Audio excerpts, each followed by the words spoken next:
Hola estudiantes, tengan todos un muy buen día. El día de hoy vamos a empezar con el desarrollo del curso de trigonometría.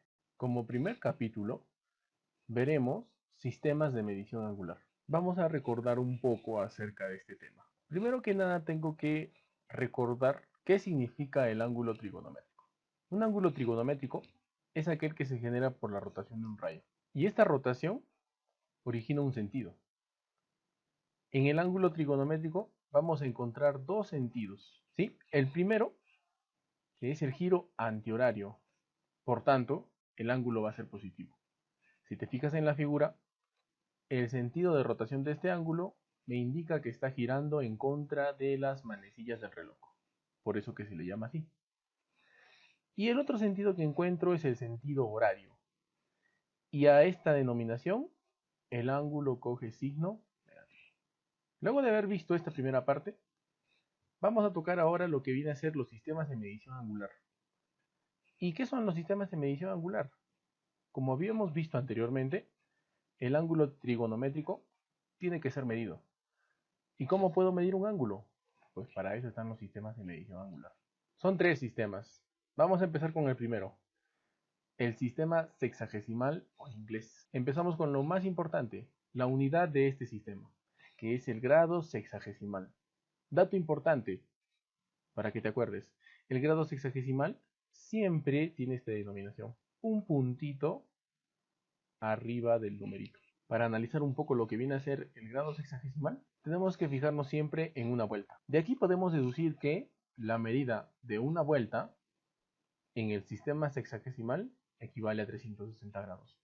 Un dato muy conocido, ¿cierto? Lo siguiente que tengo que tener en cuenta son las subunidades. Así como existe el grado sexagesimal, pues también habrá el minuto y el segundo sexagesimal. Y aquí aparece una definición importante, ya que tenemos que tener en cuenta esto siempre, que un grado va a equivaler a 60 minutos. Un minuto equivale a 60 segundos. Y aquí aparece otro símbolo, ¿cierto? Esta rayita significa minuto. Y estas dos rayitas significa segundo. Bien, entonces las equivalencias primordiales sería que un grado vale 60 minutos y que un minuto vale 60 segundos. Si yo analizo estas dos equivalencias, voy a deducir de que un grado equivale a 3600 segundos. Tú te das cuenta que esto de acá es muy parecido al sistema en el que medimos las horas. ¿Sí? Siguiente sistema, sistema centesimal o francés. La unidad principal es el grado centesimal. Fíjate que a diferencia del anterior, ahora tenemos una G. De igual manera, hacemos una equivalencia con una vuelta. En este caso, en el sistema centesimal, la medida de una vuelta está dado por 400 grados centesimales. También tiene subunidades, el minuto y el segundo centesimal. Fíjate en los símbolos que se utiliza para nombrar a cada unidad. El grado, una G. El minuto, M. Y el segundo, una S. Muy diferente al sistema anterior. Acuérdate de eso. Aquí también aparecen unas equivalencias que tienes que tomar muy en cuenta. Para un grado tendrás que tomar 100 minutos. Quiere decir que un grado equivale a 100 minutos. Un minuto equivale a 100 segundos. Y de igual manera, si hacemos una equivalencia entre estos dos, podemos deducir que un grado equivale a 10.000 segundos. En el caso del sistema radial, simplemente tenemos que tener en cuenta a la circunferencia. ¿Sí? Te presento una circunferencia con sus datos. Teta viene a ser el ángulo central. Este de acá. R, el radio. Y L vendría a ser la longitud de arco, o sea, este pedacito de circunferencia. Aquí también tengo que tener en cuenta la vuelta. Y este va a ser un poco más sencillo, porque no existen unidades ni subunidades. Simplemente podemos deducir de que una vuelta va a ser igual a 2 pi radianes. Puedo yo convertir o puedo ir de un sistema a otro. ¿Sí? Puedo pasar del sistema sexagesimal al centesimal y también al radial. Para eso existe un factor de conversión. ¿Qué es lo que hemos tenido en común en los tres sistemas? Una vuelta. Entonces, si analizas, en el primer sistema, ¿cuánto me dio una vuelta? 360 grados. En el segundo, 400 grados centesimales. Y en el tercero, simplemente 2 pi radianes. Entonces, a partir de esto, yo puedo deducir una expresión. Entonces, primero que nada, si te fijas, todos tienen mitad. ¿Qué pasa si yo le saco la mitad a 360? Queda 180. Si le saco la mitad a 400, 200. Si le saco mitad a 2, me queda 1, ¿no? De aquí deduzco. ¿Por qué aparece la C, la S, la C y la R? S de sexagesimal, C de centesimal y R de radial. Fíjate que acá me está quedando 180 grados sexagesimales. Por tanto, yo armaría mi equivalencia de esta manera. Lo mismo pasa con los centesimales y también con los radiales. Debes tener en cuenta esto de aquí. Esa va a ser una de las fórmulas principales que más se utilicen. Fíjate, si yo simplifico el 180 y el 200, voy a llegar a un punto en el que simplemente me va a quedar S sobre 9, C sobre 10 y 20R sobre pi. Por ahora no te hagas problemas en la simplificación. Simplemente utiliza eso de acá. De esta expresión yo puedo llegar a esta. Por tanto, esta vendría a ser, la segunda fórmula. Si yo igualo esta expresión a un k, ¿y por qué hago eso? Porque en magnitudes, que vienen a ser fracciones, me conviene tener todo en función de una constante. Entonces, si igualo cada una de ellas a una constante, puedo obtener esta tercera expresión. Mucho más sencilla. S es igual a 9k. ¿Por qué? Porque este que está dividiendo pasaría multiplicando. Lo mismo con C y lo mismo con R. En este caso pi pasaría multiplicando y este 20 que está multiplicando pasaría dividiendo. Entonces quiero que te fijes acá. Tienes una primera expresión, o llámalo fórmula. Una segunda expresión, llámalo fórmula también. Y una tercera expresión. Pero si te das cuenta, estas dos nacen de esta. Continuamos con el sector circular. Para hablar de sector circular, tenemos que tener presente lo que es una circunferencia. Dentro de la circunferencia se va a presentar una longitud de arco. Entonces, fíjense, si yo analizo una circunferencia que es como nos tienen ahí, ¿cuál será la longitud de arco? Un pedacito de esa circunferencia. Cuando digo la palabra circunferencia, me estoy refiriendo a toda la circunferencia. Entonces, longitud, ¿qué cosa será? Simplemente un pedacito de esto. ¿Cuáles son las partes de un sector circular? Siempre va a haber un ángulo central. También tiene que haber el radio, que fíjate que es el mismo, y L.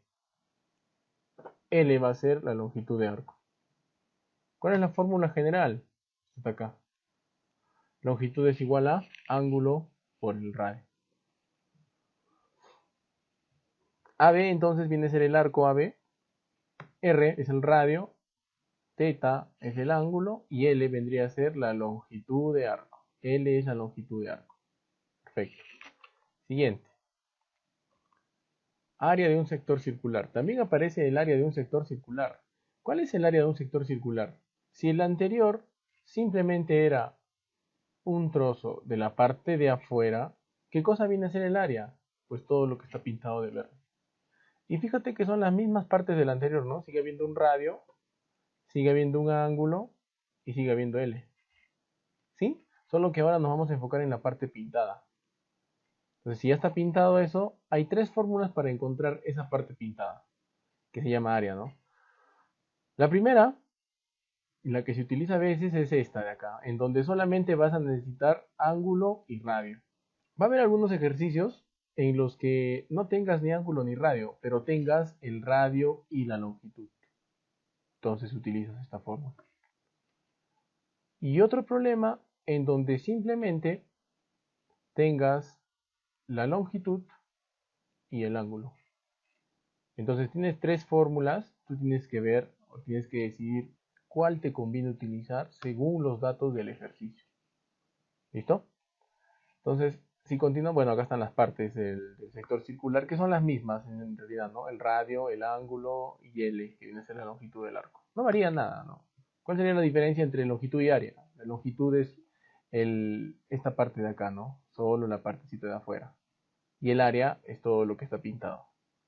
Para la longitud existe una sola fórmula. Y para el área existen tres.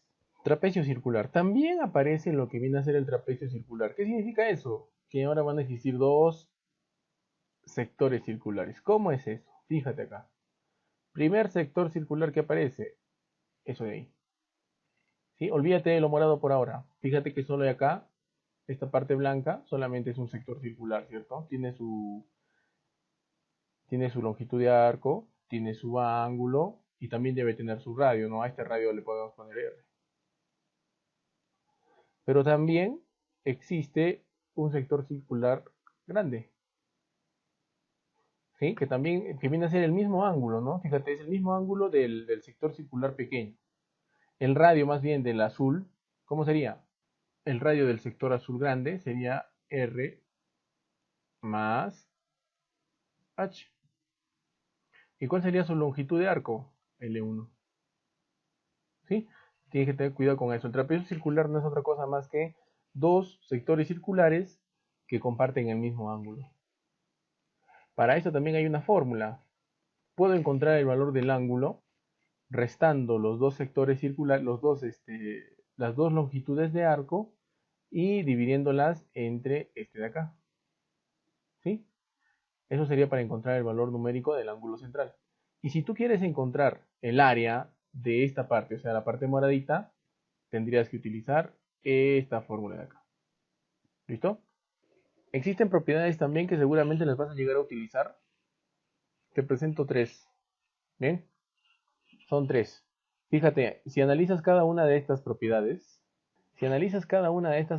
fíjate, L1 sobre A. ¿Qué cosa es L1? Es la primera longitud de arco. Y A vendría a ser su radio. Va a ser igual a L2. ¿Y cuál será su longitud, su radio? B.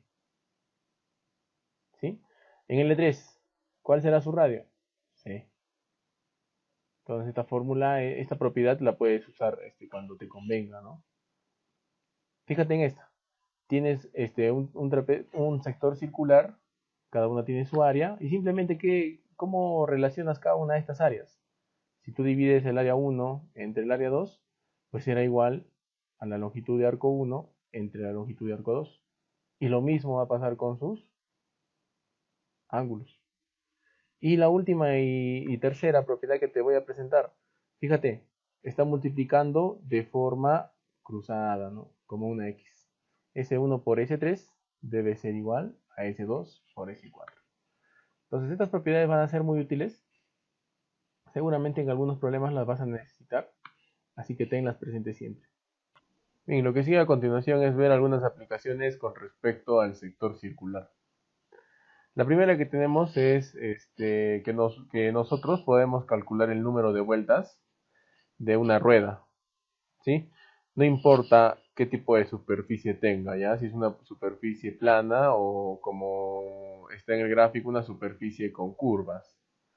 ¿Qué es lo único que necesitas saber acá? Lo único que necesitas saber o tener como dato es el radio de la rueda. Y lo otro vendría a ser la longitud recorrida por el centro de la rueda. Siempre se mide desde donde empieza hasta donde termina. Esa va a ser toda la longitud. ¿Ya?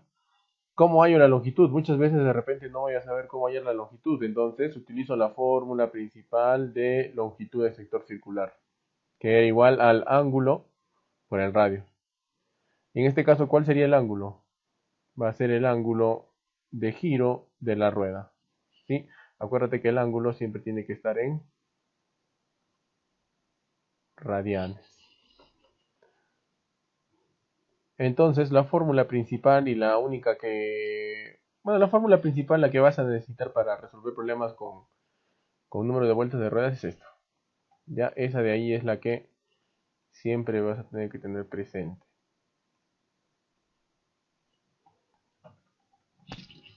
En la segunda aplicación tenemos engranajes o fajas, ¿ya? Engranajes, como ven en la figura, son dos tipos de rueda, por así decirlo, que están juntas, una con otra. Ya, en cada caso te fijas, al fin y al cabo son circunferencias, ¿cierto? Cada una va a tener un ángulo central, ¿ya? Cada una va a tener un ángulo central. Muchos de estos engranajes no van a tener el mismo radio, ¿sí? Algunos sí, otros no. Entonces por eso se diferencia siempre, ¿no? Si tienes una rueda A, pues el radio de este será A. Si tienes una rueda B, el radio será el radio B. Cada uno tendrá un ángulo diferente. Bien, cuando tienes dos engranajes entonces que están interactuando entre ellos, ya la fórmula a utilizar es esta de acá. Sí, la longitud recorrida por un engranaje va a ser igual a la longitud recorrida por el otro. ¿Listo? Y lo mismo se cumple en el caso de fajas, ¿no? Esto mayormente se ve en bicicletas.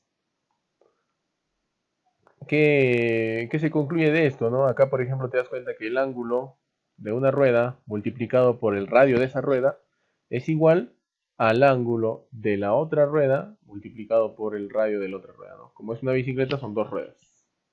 De igual manera, eso se cumple también con el número de vueltas, ¿no? El número de vueltas de la rueda A multiplicado por su radio debe ser igual al número de vueltas de la rueda B multiplicado por su radio. Entonces son tres cuestiones que tienes que tener muy presentes, ya para resolver algún tipo de aplicaciones con engranajes, con fajas y con el número de vueltas de una rueda. Vamos a continuar ahora con la resolución de problemas, ¿ya? Vamos a hacer el problema 2 de la página 15. Si no me equivoco, este problema ya lo habíamos visto en clase, ¿sí? Pero de todas maneras lo vamos a repetir para quienes no se acuerden. Fíjate que lo principal que tengo que hacer aquí, ¿qué cosa es? Es identificar el número de vueltas que me está dando este gráfico. Entonces tú cuentas, ¿no? ¿Cuántas vueltas da? Fíjate, si seguimos el caminito del ángulo, va una vuelta, de ahí va dos, y hasta acá, hasta ahí son tres vueltas. Tres vueltas. Listo, ahora te vas a dar cuenta que este ángulo es negativo, ¿cierto? Porque está girando en sentido horario. Y cuando giraba en sentido horario, te recuerdas que era negativo, ¿cierto? Entonces, para que yo lo vuelva positivo, simplemente tendría que invertir el giro. Si lo invierto, entonces este menos ya no sería menos, sino sería más. Fíjate entonces ahora, se supone que esto es un ángulo recto, ¿sí o no? El C y el A están formando un ángulo recto. Entonces, fíjate, el C y el A están formando un ángulo recto.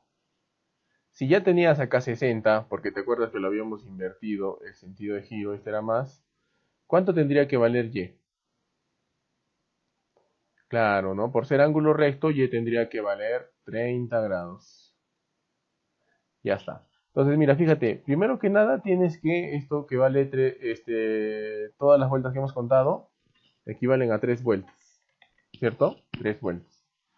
¿Cómo hallo en ángulos a cuánto equivalen 3 vueltas? Fácil, ¿no? Esas 3 vueltas tendrías que multiplicarlas por 360 grados. ¿Por qué? Porque una vuelta vale 360 grados. Y si yo quiero saber cuánto vale 3 vueltas, pues lo multiplico por 360. Entonces, después de haber hallado esto, ¿qué me faltaría? ¿Qué me faltaría hacer? Me faltaría sumarle, ¿no? Y. ¿Pero cuánto vale Y? 30. Lo único que me queda hacer es sumar 30. Después de haber hecho esto, ¿cuánto debería salir? 3 por 360, ¿cuánto es? 1080, ¿verdad? 1080. Más 30, 1110. Entonces tu respuesta debe ser 1110. Y ahí tenemos la resolución, ¿no? Más o menos lo que hemos hecho. Primero hemos contado el número de vueltas, hemos hallado el valor de Y, porque A y C era un ángulo recto, y de ahí sumamos simplemente 360 por 3, ya les había explicado por qué, y el más 30 que le sumas esta parte de acá. Entonces te va a dar 1110. Vamos con el siguiente problema, el problema número 3 de la misma página, página 15.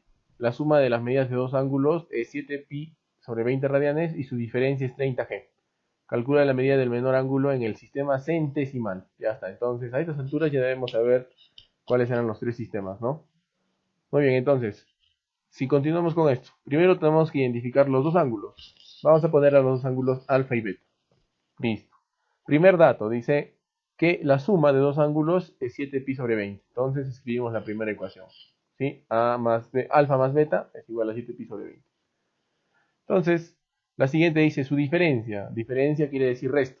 Entonces, alfa menos beta debe ser igual a 30 grados centesimales. Bien, esto de acá puede resolverse como una ecuación. Tú ya sabes cómo resolver ecuaciones, ¿no? Sustitución o reducción. Entonces, esto es un sistema de ecuaciones y lo que yo tengo que hacer ahora es reducir. Fíjate que si yo sumo las dos, si yo sumo esas dos, ¿qué me va a quedar? Me va a quedar algo como esto, ¿no? Listo, fíjate que si tú lo sumabas, estos dos de acá, estas dos ecuaciones de acá, ¿qué pasaba con beta? Beta se iba. Alfa más alfa, pues 2 alfa. ¿A qué va a ser igual esto? A 7pi 20 radianes más 30g. ¿De dónde ha aparecido esta partecita de acá, profesor? ¿De dónde ha aparecido esto? Eso de ahí se llama el factor de conversión, ¿no? ¿Qué estoy haciendo ahí? Ahí estoy convirtiéndolo. ¿Y a qué lo estoy convirtiendo? Pues a centesimales.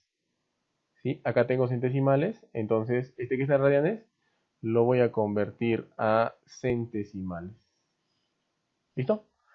Entonces, si continúo con esto, ¿qué voy a obtener? Simplemente acá, otra vez, ¿no? Se simplificaría el pi con el pi, radianes con radianes. Veinteava 1, veinteava 10. 7 por 10, 70. Entonces esto te va a quedar a 2 alfa es igual a 70g más 30g. A ver, ahí está. 2 alfa es igual a 70g más 30g. Luego de esto, sumamos nomás, ¿no? 70 más 30, 100g. ¿Cuánto valdría alfa? Muy bien, alfa tendría que ser 50g, 50 grados centesimales. ¿Pero esa será la respuesta? No, no, porque te acuerdas que eran dos ángulos, alfa y beta. El valor de alfa es 50. Me faltaría encontrar el valor de beta. Entonces reemplazo en cualquiera de estas dos ecuaciones. En este caso estoy utilizando la segunda, ¿no? Alfa menos beta es igual a 30g y acá está. ¿Qué voy a hacer ahora? Simplemente agarro el valor de alfa y lo pongo ahí, ¿no? Entonces, ¿qué me va a quedar? Me va a quedar algo así, 50g menos beta es igual a 30g. Entonces el beta lo paso al otro lado como positivo y el 30 pasa restando y me va a quedar que beta es igual a 20g. ¿Cuál es el menor? ¿Alfa o beta? Claro, muy bien. El menor sería beta, ¿no? Que mide 20 grados centesimales. Y esa sería la pregunta 3. Seguimos con el problema 4. Problema 4 de la misma página. El producto de los números que expresan la medida de un ángulo en el sistema inglés, francés y radial es pi sextos. ¿Cuáles son esos sistemas? Inglés, francés y radial. Fácil, pues el inglés sería el sexagesimal, el francés sería el centesimal y el radial sería R. ¿Cierto? Entonces, ¿qué dice? Que el producto de estos tres, o sea, si tú lo multiplicas estos tres, ¿qué tiene que darte? Tiene que darte pi sobre 6. Entonces escribimos la ecuación. A ver, ¿qué sería? Ahí está. S por C por R es igual a pi sextos. De aquí yo tengo que acordarme de la fórmula, una de las fórmulas, la más abreviada, ¿cierto? La que me convendría utilizar en este caso es esta que está apareciendo en pantalla. Cuando S vale 9K, C vale 10K, R vale pi K por 20. ¿Qué hago con esos valores? Los tendría que reemplazar ahí, ¿no? Entonces si los reemplazo ahora, ¿qué me va a quedar? Me va a quedar esta ecuación parecida. 9K por 10K por pi K sobre 20 es igual a pi sextos. Acá sí puedo simplificar, ¿cierto? A ver, simplifiquemos. Acá te queda el 0 con el 0 se van. El pi con el pi se van. ¿Qué más? Mira, como está dividiendo y acá está dividiendo, mitad, ¿no? Mitad de 2, 1, mitad de 6, 3. Entonces, ¿qué continúa ahora? ¿Qué continúa? Continuaría algo así, ¿no? Las k se multiplican. K por k por k, me queda k al cubo. El 9 está quedando arriba, ¿no? Entonces 9k al cubo. Y al otro lado he simplificado el pi y he simplificado el 6, entonces me queda un tercio. Listo. ¿Qué sigue? El 9 pasaría dividiendo, ¿no? Entonces si yo lo paso dividiendo me va a quedar algo así. K al cubo es igual a un 27avo. Entonces ya está fácil. ¿Cuánto valdría K? La raíz cúbica de un 27avo, por tanto K vale un tercio. Listo. Si K vale un tercio, ¿qué tengo que hacer con este K? La pregunta es la siguiente, ¿no? Halla la medida del ángulo en grados sexagesimales. ¿Qué tengo que hacer con K? Muy bien, reemplazarlo acá. ¿Y por qué en el S? Porque dice sexagesimales. Si diría centesimales, ¿dónde lo reemplazarías? En C. Si diría en radianes, ¿dónde lo reemplazas K? En R. Entonces lo único que te queda hacer es reemplazar en S. Si yo lo reemplazo, entonces me va a quedar 9 por K. Y como K valía un tercio, entonces S es igual a 3 grados sexagesimales. Y esa sería tu respuesta. Vamos con el siguiente problema, es el problema 6 de la página 16, ¿ya? Es un problema de sector circular, ¿listo? Entonces, fíjate, tienes primero que nada, bueno, a la vista tienes dos sectores circulares, ¿no? ¿Cuál sería el primer sector circular que puedes observar? El pequeñito, ¿no? El pequeñito, este de acá. O A, B, ese. Sí, solito, imagínate que esto todavía no existe. Ese sería el primer sector circular. Y después tendrías el segundo sector circular que es el grande, ¿no? O CD. No tomarías en cuenta este de acá, ¿no? Entonces tienes dos sectores circulares que comparten el mismo ángulo. A eso se le llama trapecio circular. Si el problema estuviese, ¿cómo se dice? Estuviese esa parte de acá pintada, podríamos aplicar fórmulas del trapecio circular. Pero fíjate que está pintada esa de acá, ¿no? Entonces simplemente tendría que utilizar la fórmula del área de sector circular. Antes de eso, si este sector grande, el S2, ¿sí? ¿Cuál sería el radio de ese sector grande?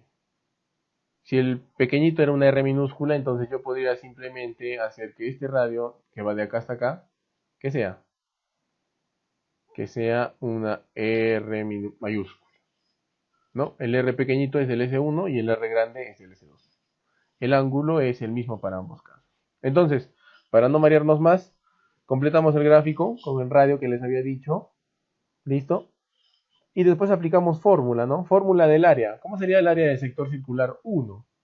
Si yo tengo el ángulo y el radio, sería ángulo por radio al cuadrado sobre 2. Ahí está. Perfecto. Ahora, ¿puedo encontrar el área del sector grande? Claro, sería la sumatoria de S1 más S2. ¿Y cómo sería la fórmula de esto? Lo mismo, ¿no? Solamente que acá sería con el radio mayúsculo. Entonces ahí está. Ahí tengo S1 más S2. ¿Qué puedo hacer ahora? Me quedo con el S2 y el S1 pasaría al otro lado restando. Entonces me va a quedar algo así. Listo. Pero como yo ya tengo el valor de S1, lo puedo reemplazar ahí, ¿verdad?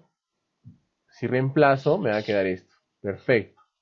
Álgebra. Términos comunes. Tengo teta y tengo el 2. ¿Qué hago? Factorizo. Entonces saco teta medios afuera y ¿qué me queda dentro? R al cuadrado menos R al cuadrado. R mayúscula al cuadrado menos R minúscula al cuadrado. Listo, ¿terminaría ahí mi pregunta? No, todavía no, ¿no? ¿Cierto? Ya encontré ese 1 y ya encontré ese 2. ¿Qué me dice el problema? El problema me da este dato. 2 veces ese 2 es igual a 3 veces ese 1. Entonces simplemente me queda reemplazar acá. Esto multiplicarlo por un 2 y esto multiplicarlo por un 3. ¿Y luego qué? Igualar. Entonces si yo igualo, me va a quedar algo así, ¿no? Ya está, ya multipliqué por el 2 y ya multipliqué por el 3. Bien. Entonces esto se puede resolver como una ecuación simple. ¿Qué puedo simplificar acá? A la vista. Puedo simplificar el teta y el teta, ¿no? Porque está multiplicándose, ¿ah? Fíjate que está multiplicándose, ya sabes simplificarlo. Entonces, ¿qué más puedes simplificar? Este 2 con este 2, ¿no? Ya está. ¿Y qué te va a quedar? R cuadrado menos R cuadrado es igual a 3 sobre esto. Este 2 que está acá, que estaba dividiendo, lo puedo pasar multiplicando. Entonces me va a quedar algo así. Me va a quedar algo así. Muy bien. 2 por R cuadrado menos R cuadrado es igual a 3R al cuadrado. Listo. Entonces, ¿qué hago? Ahora el 2 lo multiplico a cada miembro, ¿no? ¿Y qué me queda? Me quedaría 2R al cuadrado es igual a 5R al cuadrado. Ya lo estamos resumiendo, ¿no? ¿Por qué? Porque mira, este menos 2R al cuadrado que te ha quedado aquí de multiplicar pasaría al otro lado sumando. ¿Sí? Entonces te queda 5r al cuadrado. ¿Qué haces? Fíjate tú que acá en el problema te dice OA. ¿Y qué cosa es OA? Vendría a ser R minúsculo. ¿Y qué cosa sería OD? R mayúsculo. Como ya tienes acá esta expresión, ¿qué tendrías que hacer? Tendrías que quedarte con R sobre R, ¿cierto? ¿Y a qué sería igual esto? Fíjate, si estoy pasándolo a dividir, me quedaría 2 y este 5 tendría que venir acá y vendría ahí, ¿no? Ahora los cuadrados, no te vas a olvidar de poner los cuadrados. Entonces, esto va a quedar así, ¿no? Ahí está. La raíz no la vas a simplificar, ¿ah? Eso no se puede hacer. ¿Cómo pasaría esta raíz al otro lado? Oye, perdón, este exponente. Pasaría como raíz, ¿no? Y entonces ahí estaría la respuesta del problema 6. Listo, vamos con el siguiente problema 9. Este problema es un problema de aplicación, ¿ya? Justo lo que habíamos visto, engranajes. Listo. La rueda mayor gira 18 grados y ya me está dando el ángulo. En este problema ya me está dando el ángulo. Esto de acá quiere decir el ángulo. De la rueda mayor, ¿cuál sería la rueda mayor? A. Entonces me está dando ángulo A. ¿Con qué ángulo gira la rueda menor? ¿Qué propiedad tendría que aplicar acá? Me recuerdo entonces, ¿sí?